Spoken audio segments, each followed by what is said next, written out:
పెద్దపల్లి జిల్లా రామగిరి మండలం సుందిల్ల గ్రామంలో జిల్లా పాలనాధికారి పర్యటించారు. మండల ప్రజా పరిషత్ పాఠశాలలోని విద్యార్థులకు స్థానిక సంస్థల అదనపు కలెక్టర్ జె అరుణశ్రీతో కలిసి ఏకరూప దుస్తులను ప్రభుత్వ పాఠశాల విద్యార్థులకు జిల్లా పాలనాధికారి ముజమిల్ ఖాన్ పంపిణీ చేశారు.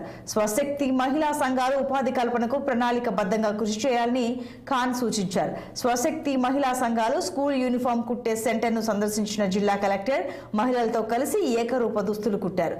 ప్రస్తుతం సుందిల్ల గ్రామంలో స్వశక్తి సంఘాలకు 1728 మంది విద్యార్థులకు 2 జతల ఏకరూప దుస్తులు కుట్టే ఆర్డర్ అందించామని, మొదటి జత దుస్తులు కుట్టడం పూర్తయిందని, ప్రస్తుతం 2వ జత దుస్తులు కుట్టడం పని జరుగుతోందని అధికారులు వివరించారు.